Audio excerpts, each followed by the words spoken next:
I'm Lucy. And I'm Jennifer. You're listening to Everything I Know About. Each week, we share everything we know about a new topic, equipped with some internet research and a little too much exposure to pop culture. Hey, everyone. Hi, everybody.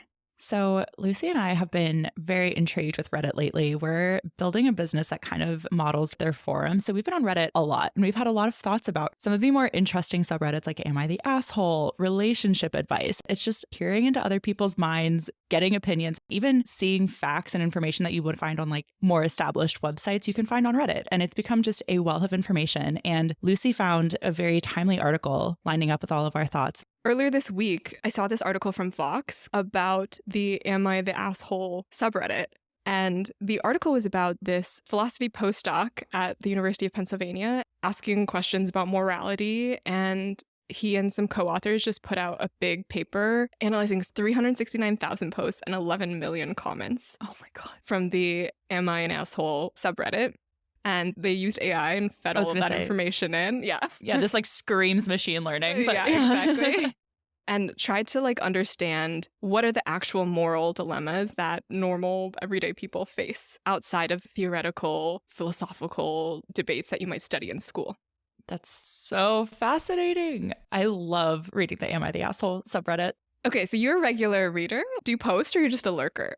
No. Oh my God, no. I'm definitely a lurker. I would never post. Don't even try to find me on there. You will not. I have the most obscure username. But yeah, no, I don't go every day. But if I'm just screwing around on Reddit, often what happens is I'm searching for something specific, like what's the best top coat for nail polish or something. And I'm like, okay, Reddit's going to give me the real tea. No sponsored posts. Like these are just real people.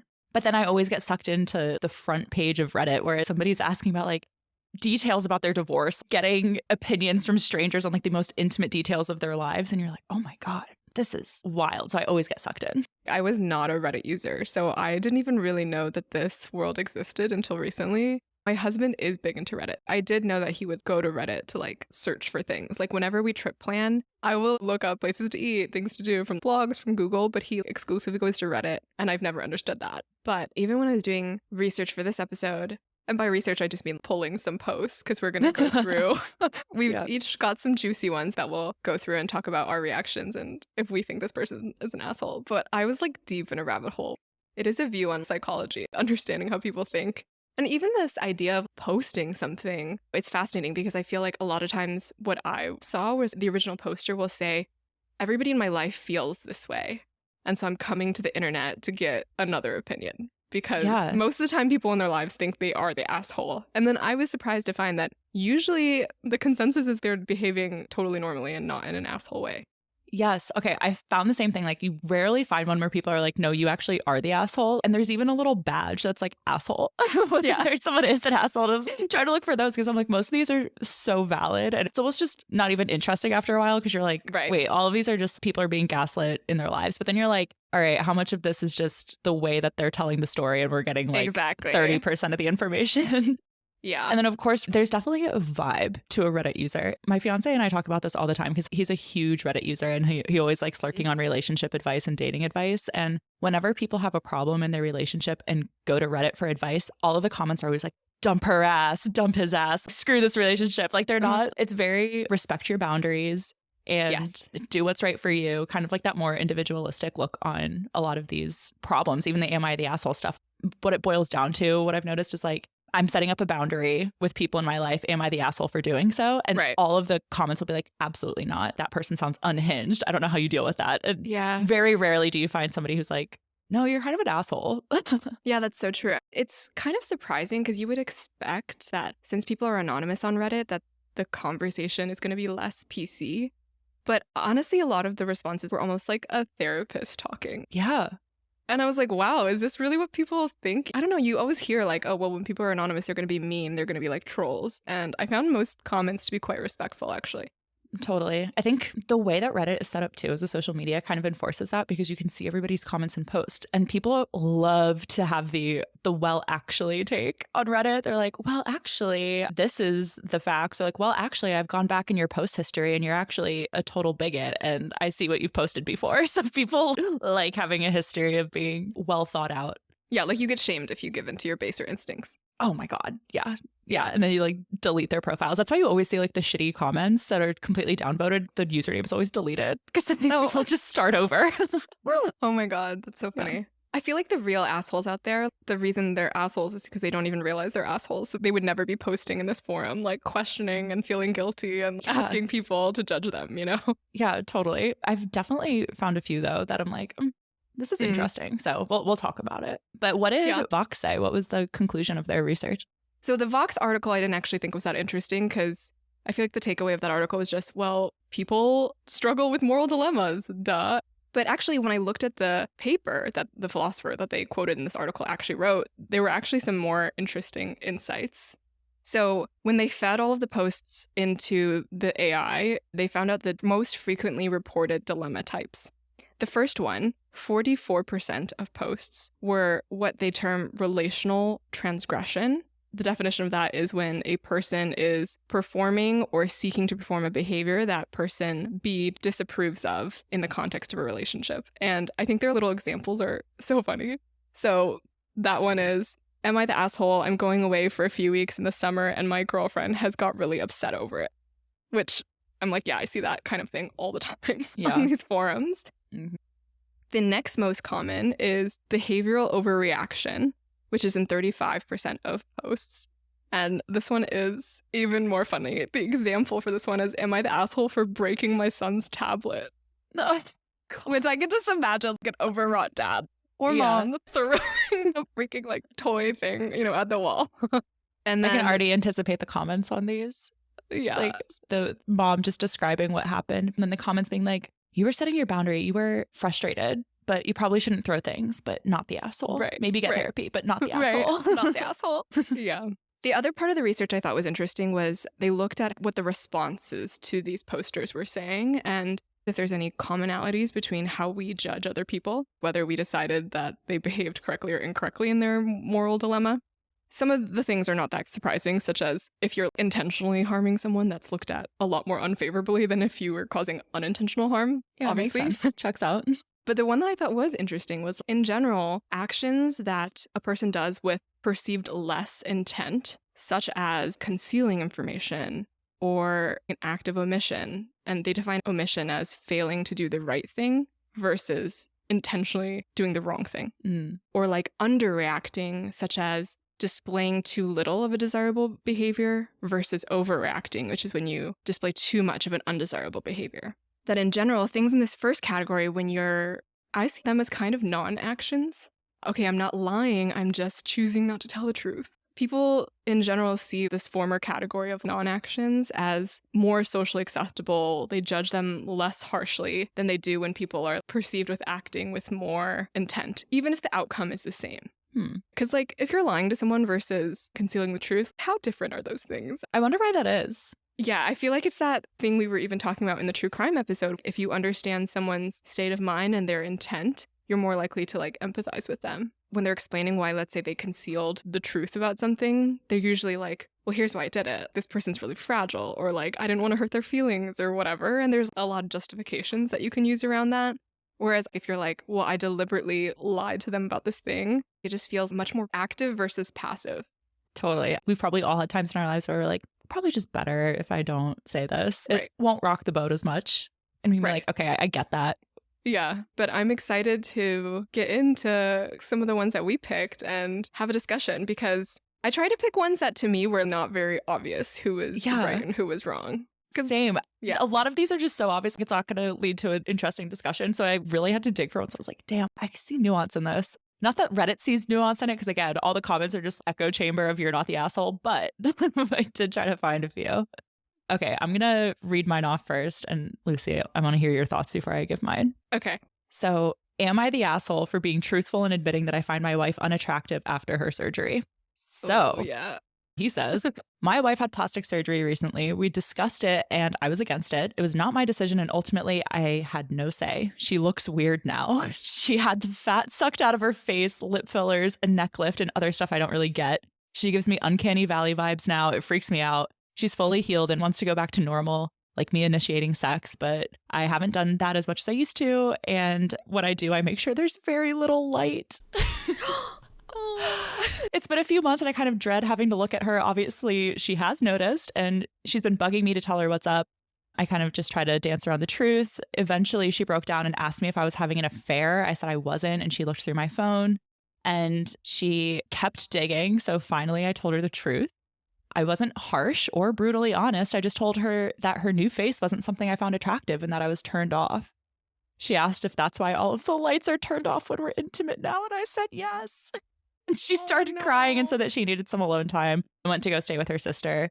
Her sister said I'm a piece of shit for insulting my wife's looks. Her friends all think I'm the asshole. Can't force myself to find her attractive. I still love her, but her face is just weird now. She looks like the blue alien from The Fifth Element. Am I the asshole? Oh, that's so sad. Yeah. I'm going to make you go first. Let me guess what the internet Yeah. said, because I haven't seen this. So my guess is, in general, Reddit thought this person was the asshole because it's obviously her body. It's her face. She can choose to do whatever she wants with it. And they're married, right? Yes. Okay, yeah, I think if you're dating and you're not attracted to someone anymore, then okay, that's valid. But I think if you're marrying someone, you're making a commitment to love them through thick and thin, through whatever. And obviously people's looks change over time. I mean, this is a case where she did it intentionally, but obviously people age, people get pregnant, like so many factors affect their looks. So I'm sure a lot of the comments were like, what do you mean you still love her, but you don't find her attractive? Like, if you love her, then you're loving her as a person. Physical, facial features are just a part of it. That's my guess. Oh, you have so much faith in humanity. Really? Oh, damn. No, everyone was like, you're not the asshole. Wow. Yeah. That's interesting. Yeah, so I'll pick out some general consensus here. So everyone basically thought you handled the situation as well as you could. That's a difficult conversation. People were like, oh no, an adult facing the consequences of their actions or getting surgery after he told her no. Most people are just like, you know what? It's not my thing. I don't like plastic surgery, so I get it. If my partner did it, I would not feel attracted to them either. It's not your fault for not finding her new face attractive. It's not a conscious choice. That's surprising. I kind of think he is the asshole. Tell me more. I think for me, when you marry someone, like, okay, you know, in the most recent season of Love is Blind, Yes. Oh, this is such a good parallel. AD and Clay in the pods, he's like, what do you look like? Yeah. And she's so annoyed by that question because she's like, I'm doing this experiment because I believe in true love, and true love doesn't matter what you look like. It's all about your souls connecting or your personalities or whatever. And he kind of gets over it, or he pretends he gets over it. So then she ends up with him, and then they see each other, and he's obviously really happy because she's hot.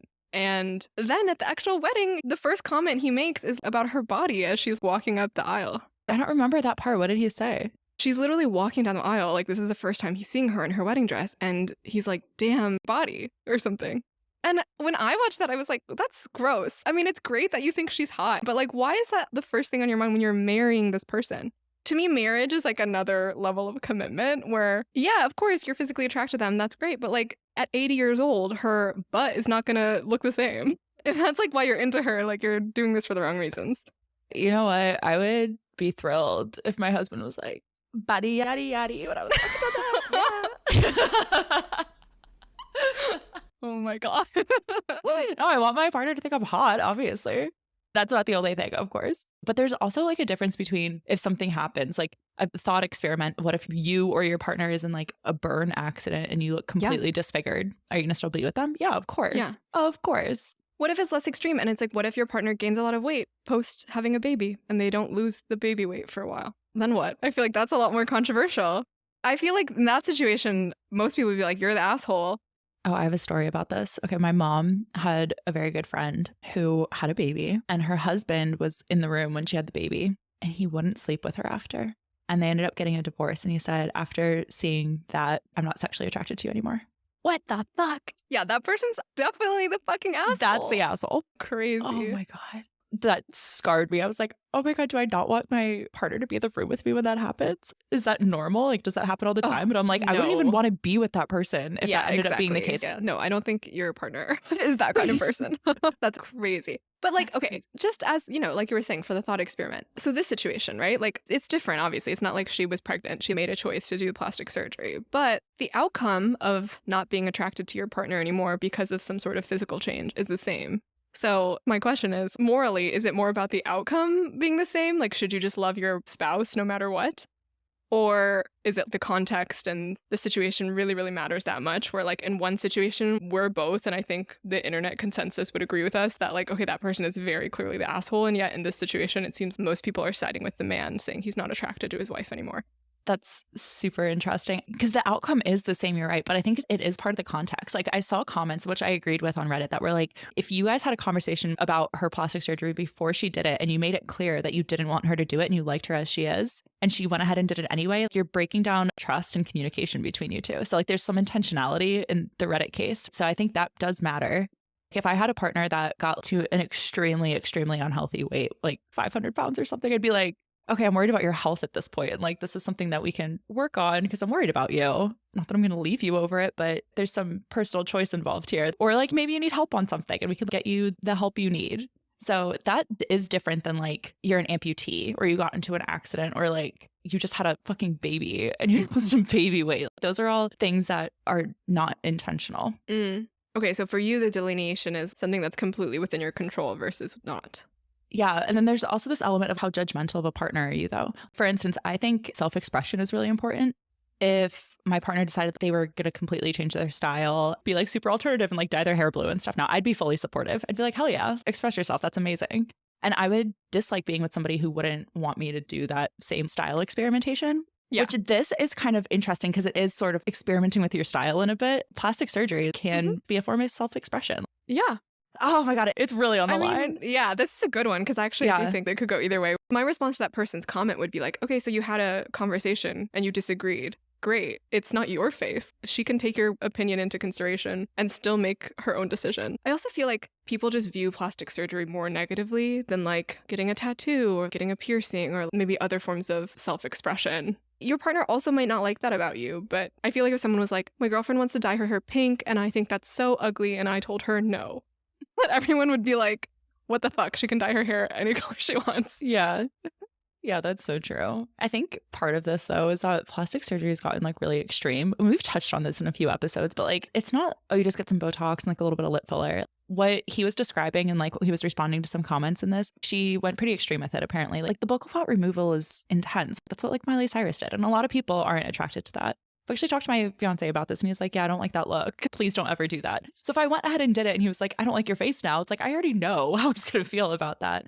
And I do think there's like something a little bit nice about your partner accepting your natural you too. Like that is nice. On the flip side of that, I know you're giving me a face, which is totally valid, which is there are now men.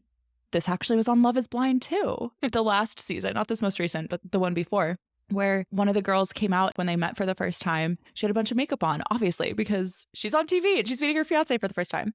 And they ended up not working out. And later he cited the fact that she wore too much makeup. And he was like, well, I just like your natural face. Shouldn't you be happy that I'm a man who wants you to have your natural face? Do you know how many women would kill to have that? Obviously, that's not the right answer either. So I'm fully contradicting myself and giving this answer. I don't know. It feels different somehow. Yeah, but also then you get into the like, well, how much is she just naturally has a preference for that look? Or this is just everything she's been fed by our society is like, what's attractive? Maybe her For You page is just all faces like that because a ton of celebrities are doing those procedures. And so even if her husband is like, well, I'm not attracted to this, she's probably receiving 1,000 other signals from social media that this is what people are attracted to in general. This is what other men or other women are going to see you as more beautiful if you look like this. And it probably has warped her own sense of what is attractive. Totally. I mean, I've felt that 100%. Like I have relatively full lips, but I'm like, I want lip filler because everyone I see has it and like looks better after.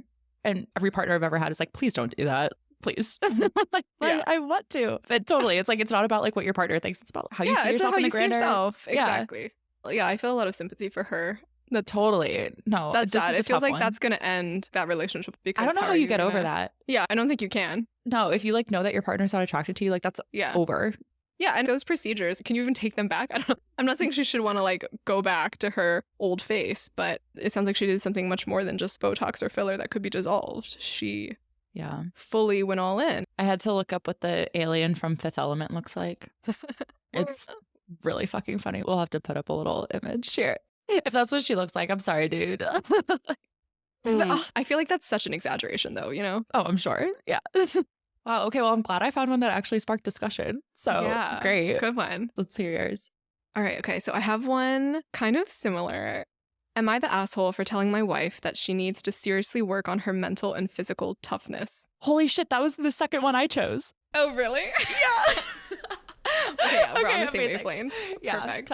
Okay, well, I guess, so we've both read this one, but I'll read it for our audience. My wife, 32 female, and I, 34 male, went to the gym yesterday morning, and at some point my wife, we'll call her Laura, scratched her finger on something. Laura has a history of being selectively sensitive to pain and discomfort. She is a strong and capable woman that I love. But if it's 80 degrees with a breeze, Laura will talk herself into being too cold to stay outside. These things happen often. I am not exaggerating in the slightest when I say that this time the cut was less than half a centimeter wide and just surface level, no larger than a paper cut. Later that night, she remembered the cut and had what I would describe as a meltdown. She said her finger was throbbing and she was feeling nauseous from the pain. I offered to clean it, but she said it would hurt too much. And I offered Neosporin, but she was also afraid that that would cause pain. At this point, I was a little upset and potentially the asshole. I tried to explain that her body was very resilient and she is a tough person because I've seen it in our workouts. However, she needs to work on her psychological hang-up on discomfort. We want to have kids in the next 2 years, and in all honesty, I don't think she can handle childbirth right now. I've said it's something we can work on together, but to start, she needs to get serious and adopt the mentality that her body can handle a lot. Hearing you say it out loud, I've already read this, obviously, but hearing you say it out loud, it just gave me like Jocko Willings vibes I from know. our Male Coded Media episode. I know. Totally. That's literally why I picked this one, because I was like, oh my God. This is literally that whole David Goggins, Jocko Willink, just be a man, toughen up mentality that the men are fed. And here he is telling the same thing to his wife. What's your take on this? Okay, this is one where I'm like, we don't have enough information. If she genuinely just had a paper cut and was wailing about it, like, yeah, girl, you need to toughen up a little bit. But I do question, was it actually just a paper cut? What was happening? Did it get infected? I don't know. Some people are just a little bit dramatic about that stuff, and that's okay. It's not that big of a deal. It would kind of annoy me, though. Honestly, I have a very high pain tolerance, and it does kind of annoy me when people are like, oh my God, like this little thing. And that's a personal struggle of mine. I wouldn't go to the internet and complain about it, though, but I would be inside my head for a second and it would pass. That's fine. Yeah. But yeah, the part that made this interesting to me was the childbirth thing. I was like, no, at that point, you've become the asshole if you're being like, well, I don't think you can have a baby because of this. And if they are already talking about having a child and like she wants to, do you think that she hasn't thought about how difficult and painful childbirth would be? You think about that before you think about the fact that you want a child. Like, of course she's thought about this and she can handle it. Are you kidding me? So like that part, I was like, dude, no, absolutely not. Yeah. Well, I feel like your thoughts mirror a lot of the consensus I saw. So one, I thought it was interesting because this post, I think it was posted a day or two ago, but like the way these work is like they get so many comments immediately. Yeah. And it had the little label asshole. I was like, how does a post get that label? So I read the rules of this forum. And if a lot of the comments people are calling you an asshole, it will auto-label it on your post. I love the internet. I was like, oh, okay, so people think he is the asshole. But actually, when I was reading the comments, the most recent ones were saying that he was not an asshole. So I don't know if like the vibe shifted and maybe the original commenters thought he was an asshole and now the tide has turned against that. But a lot of the people were saying, to your point, we kind of need more information. People experience pain differently, and there could be a psychosomatic reason why she's feeling so much pain over this paper cut, even though you can't understand it because it seems like nothing to you. You just don't know what's going on inside of someone's head. And so if that's the case and you haven't consulted a doctor about it, then that's the first step. And if you don't do that, then you are the asshole. And then the more recent ones, they were people like, okay, but like she just remembered the paper cut 10 hours later and felt a lot of pain. What kind of pain disorder is something that you like forget for 10 hours and then when you remember all of a sudden the pain erupts? Yeah. So I think there was like more skepticism around that kind of PC thing to say. Well, here's my take. So when I first read this post before I scrolled down to see what everyone else thought, I was like, okay, I hear you, dude. My brain did not jump to, maybe she has a pain disease. Like, my brain jumped to, okay, I would personally be very annoyed. However, I think the language that you're using to describe this situation to the internet does feel very condescending and patronizing. And it reeks of this male socialization, ultra masculine way of seeing the world, which is that when bad things happen to you, it's your job to kind of just toughen up. And I think as a husband, it's not like you can just walk away from the situation. You're signing up for this, the long haul. And if this is something that she's always been this way, as the original post says, then you kind of knew what you were signing up for. Mhm. It's not like after you got married, she suddenly started behaving in this way that was difficult for you to understand. So in that sense, I did not have much sympathy for him. And what I thought was interesting is so after a lot of people comment, a lot of the like original posters, they'll edit their original post and usually like add some caveats. Yeah. Here's the nuance you missed. Yeah, exactly. And I thought his was really interesting. So he like wrote, I would like to clarify that I am one of those lucky few that married someone they consider their soulmate. Despite my comments coming across as callous and patronizing, I love and care for my wife tremendously. However, I'm here for that outside perspective. I'll be with my wife until I'm dead or she finds someone better, even if that means carrying her around for the next 80 years. I found that to be very interesting because for someone who professes that he has met the love of his life, his soulmate, that he will willingly walk to the ends of the earth for, I'm sorry, like, why are you posting this? Why are you airing your dirty laundry to the internet? If you're like, I have this big complaint about her, but I'm going to stay with her, I'm not going to do anything about it, then I'm like, keep your life private. Yeah. So my issue is more with his tone and his approach to this problem rather than the problem itself. Yeah. No, that makes a lot of sense. Okay, imagine Mhm. if Avery acted like your dog, where so for context, Lucy's dog is adorable. It's a little tiny toy Aussie doodle. Yep. Yeah. And it did something to its paw. Like you could tell the story. Yeah, so I have a tiny little doggy. He just turned 3. Late last year, he was just running and he hurt his front paw and he was kind of limping on it. We took him to several vets. We even most recently took him to an orthopedic surgeon just to like make sure everything was okay. Because even though he was recovering, sometimes he would still lift it. And so we go to the vet. We rented a car to drive to Long Island to see this specialist orthopedic vet. We pay a bunch of money to see him. And his takeaway to us is basically, some of this appears to be a learned behavior. He seems to have learned that picking up his paw might get him special treatment and more attention from you guys. And I was like, damn, Rooney, Rooney's my dog. He's a very smart dog. Half the time, we don't really even train him because he just picks things up so quickly. And I do think he learned, oh, when I'm injured, quote unquote, my parents look worried. They spend more time with me. Aw. I know. But anyway, your point? Pretty precious. My point. If you had a partner, somebody that made a really big deal over small injuries for an extended period of time, I feel like that would grate on you. And Yeah. like, okay, you wouldn't not be with this person. Like you wouldn't end your marriage or like not get married to them, but you'd be like, that's annoying. And I don't know how you would actually handle that. Like if she doesn't have some neurological disorder, let's just assume she doesn't. I don't know how you actually handle that. And I can kind of see being like, okay, I'm going to go to the internet with this under an anonymous thing because I don't want to talk to my friends and family about it. Like maybe that is kind of oddly protecting the relationship a little bit more because it's under the guise of anonymity. That's interesting. I do buy that. Yeah. And I hear you. That's why I wouldn't be with someone like that. Yeah. You know?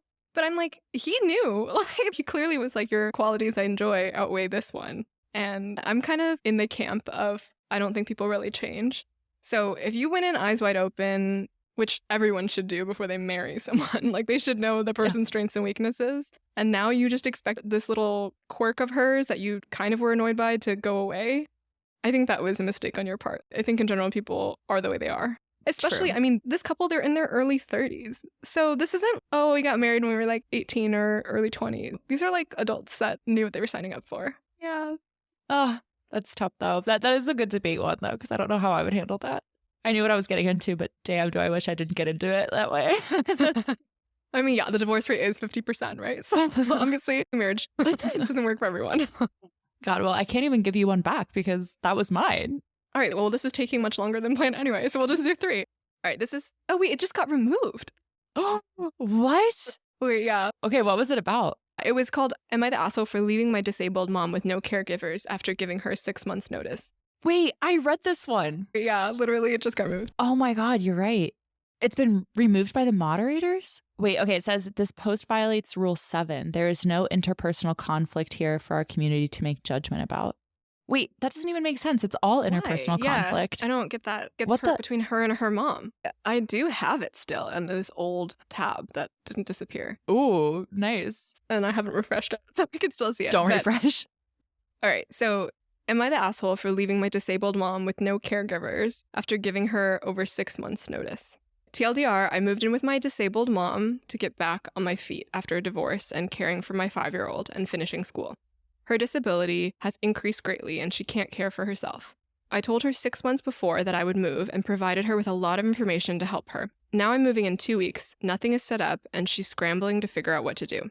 I'm going to move regardless, but I'm worried about her and feel guilty. Am I the asshole? Just some other important details. Her job is that she works at a skilled nursing facility as an occupational therapy assistant. And so she does it for work, but she's also been doing it for free for her mom as her mother's condition has gotten worse. And she says that she is spending around 6 hours throughout the day helping her mom. And she's moving because she just doesn't feel like she can handle doing that anymore. What are your thoughts on this? Not the asshole. Yeah. Is that what you feel? Even though I don't think she's the asshole, if this was my mom, I certainly would not be able to just move out knowing that she's not going to have any help in 2 weeks. A lot of the comments say that she's looking out for herself. I mean, it's what we said earlier. I think a lot of these posts are very individualistic. Set your own boundaries. But I guess when I read the post, I was like, oh, I really feel for the mom. I feel like with family, it's trickier. Yeah. I think, again, it's like the lack of information on this one. A lot of the comments I didn't totally agree with. They were like, well, it sounds like your mom is not able to care for herself, but that doesn't mean that she's not able to arrange care for herself. So that's not your responsibility. That one I remember and it sticks out. And I'm like, okay, understand the point, but that doesn't mean that you shouldn't take on the responsibility of arranging care for your elderly, ailing parent either. That can be an overwhelming task. And if you know that you're about to leave, just for your own, okay, for my conscience, if this were me and I asked my parent, like, hey, like, I'm not going to be able to be here in 6 months, we're going to have to arrange some care for you, I would be involved in that. I wouldn't just say, Mom, you take care of that yourself. And well, I'm out in 2 weeks, whether or not you actually arranged it. No, totally. I would be involved in it. I don't understand why her daughter wasn't more involved. Yeah, I don't get it either. Yeah. I find it very difficult to relate to. Well, I understand that it's draining for her and her desire to set boundaries. I don't know. I just think about like, well, when I was a baby, my parents raised me. Like, I'm sorry, but I do feel like you owe your parents the same care that they gave you. And totally. Like, even if it's not convenient for your life right now, it's like totally out of her mom's control that she's dealing with this illness. So, well, I will say, having seen my parents have to deal with this with their parents and like watching them try to do it themselves, you become a caretaker. That's like who you are. And so I don't think there's anything wrong with saying at a certain point, I need help. I can't do this by myself. You have to live your life too at a certain point, but that doesn't mean abandoning your parent. Yeah. That doesn't mean you never see them anymore or you don't help them. It's just like, okay, you need help so that you can also live your own life. And that's totally fine and valid. So I don't think she would ever be an asshole for like needing that help. You are the asshole if you leave your parent high and dry after you decide you don't want to help anymore. Yeah. And she did say like she's agreed she'll come for a certain schedule or whatever ongoing, even though they don't live together. But yeah, I guess I just feel like if your mom can't make a decision around who will provide care once you're gone, I would be much more empathetic to that because like, yeah, I think it's hard for someone to like suddenly have to accept that they're like no longer independent after living a full life when they were. And if it was me, I would just like hire someone for her. I would just do it instead of giving my mom pamphlets. I would just book the person, you know? Yeah, I didn't understand that part. So it's like, you're kind of the asshole, like halfway the asshole. Yeah. I don't know. Some of the comments were like, it sounds like your mom's emotionally manipulating you so you stay. That's such a very not generous interpretation of what her mother is doing. Yeah. And yeah, even if she was intentionally not calling the pamphlet people because she wanted her daughter to be there, that's understandable. That's kind of sad. Her mom's not the asshole. Yeah. I think we're softies on the parent. Many people would be like, no, I'm their child. It's not my responsibility to take care of my parent. But I don't subscribe to that at all. No, I don't either. I think it's a totally different situation if you don't have a relationship with your parents or you had a very bad relationship with your parents and you chose to not associate with them anymore. But that doesn't seem to be the case here. I feel like it's a very Western perspective that we don't owe our parents much. In Chinese culture, it's multi-generational homes. Like you live with your parents once they get old and need someone to take care of them. Or like it's also much more common in China to have at-home help that you hire and people don't have to like leave their homes to go to nursing homes. Yeah. And I wouldn't even say that's a Western idea. I would say that's more of like a modern neoliberal Western idea. Because even traditionally, Italian families or Eastern European families, I mean, that's all I can really speak to from experience, but I'm sure that was the same with France and everywhere else in the West or in Europe. You do have those multi-generational family homes and like your elders are revered, but it's like as we've become more individual, that value erodes. And I think that's a tragic erosion of culture and morality in our society. Yeah. You're right. I think it's much more like if the culture you live in is individualistic versus collectivist. Yeah, for sure. This actually reminds me, I went down such a deep rabbit hole the other day. So I found this woman on TikTok. Her handle is Fired Mom, and she's estranged from her 3 sons. And Oh. it was kind of like an Am I the Asshole TikTok that I got completely wrapped up in, because she was sort of alluding to the story of why she was estranged, but she was like, my son doesn't want me to talk about it. And it's kind of like a violation of their boundaries for me to talk about what happened. But I'm going to tell you like a Facebook comment that my daughter-in-law left. So she would like kind of try to tell you the story. And then all the comments were either other estranged parents sympathizing with her or people being like, wow, I can even tell from this one post that you're a bad mother, like good for your children for getting out of this. And I like went on a deep dive on this woman's page because I was like, I need to figure out if you are in the wrong for this or not.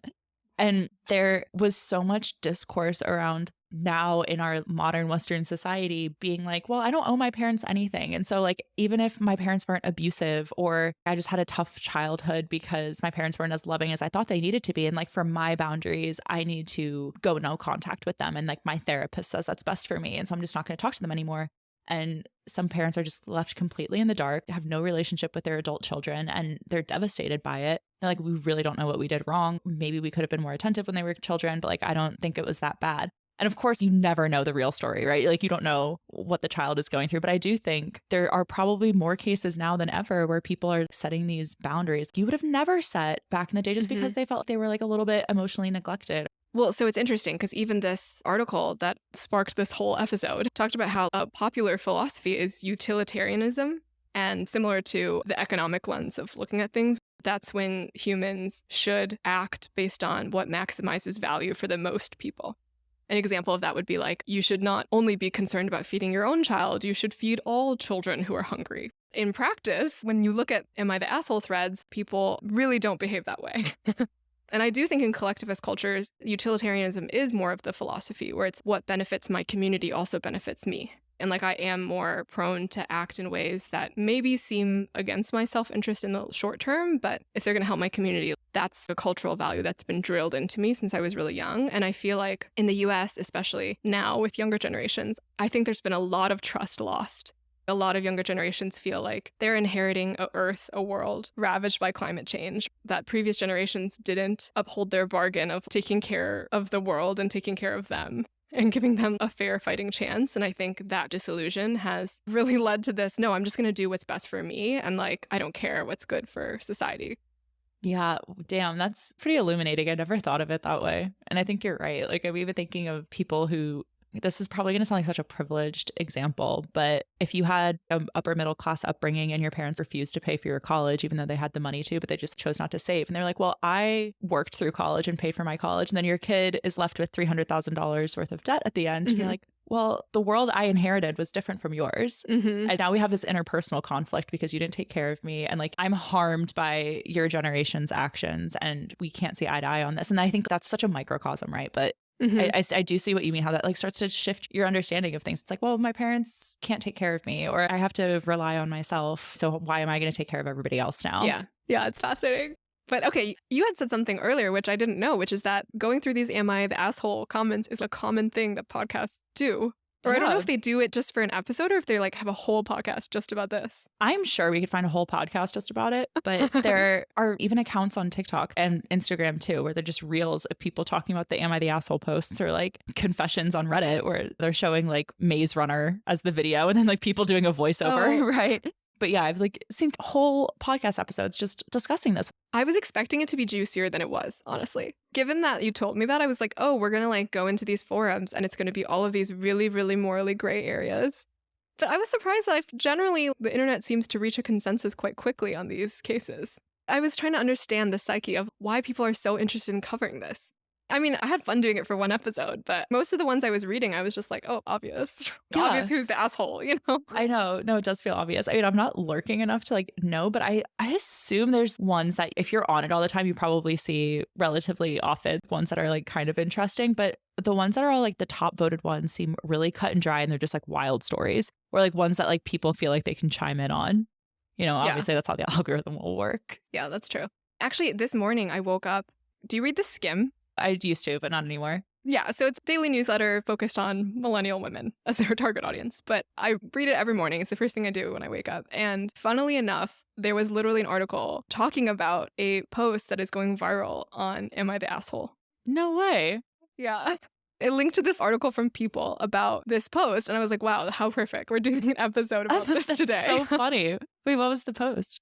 The post was, am I the asshole for telling my girlfriends, my girl group, that I don't want to go on the yearly girls trip because all they talk about is kids and being married, and I'm just in a different stage of life. And the longer post went into how she feels like she's supportive of their lives, but they're not supportive of her life, or they like never ask her any questions. And so she was honest and told them basically, I don't think it's like worth the money to go on this trip with you. Oh my God. Wait, Lucy, are we like a lightning rod for the cultural zeitgeist? Because we literally just did the Footing the Bill episode about this. I know.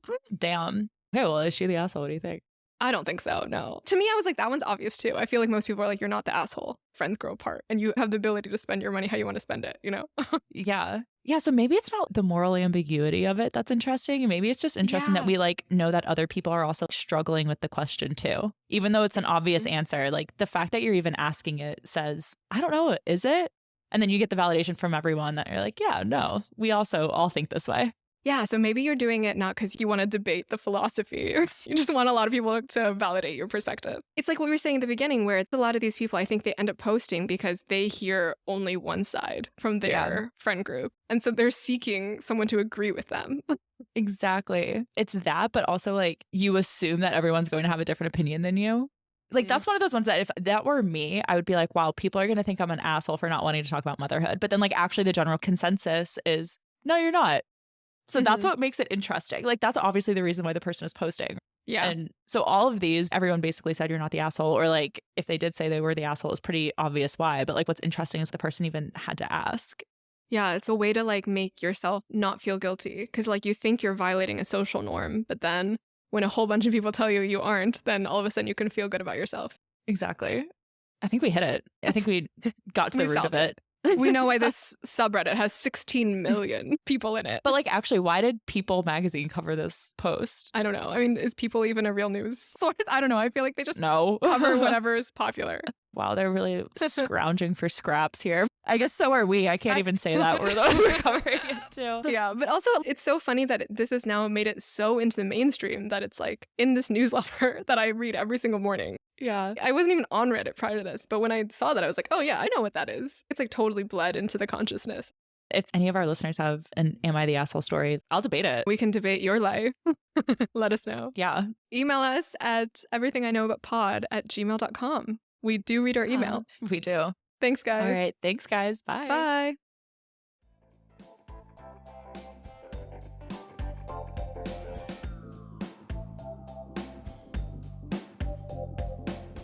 If you enjoy the pod, we would love for you to give us a follow and rate us on Apple Podcasts, which helps us get the word out and reach new listeners. Full transcripts and show notes are available on Patreon, where if you choose to become a patron, you'll also get access to bonus content, our monthly book club, and our eternal gratitude. If you'd like to get in touch or suggest a topic for a future episode, email us at everythingiknowaboutpod@gmail.com or DM us across all socials at EikaPod, that's EIKA pod. Thanks for listening and see you next week.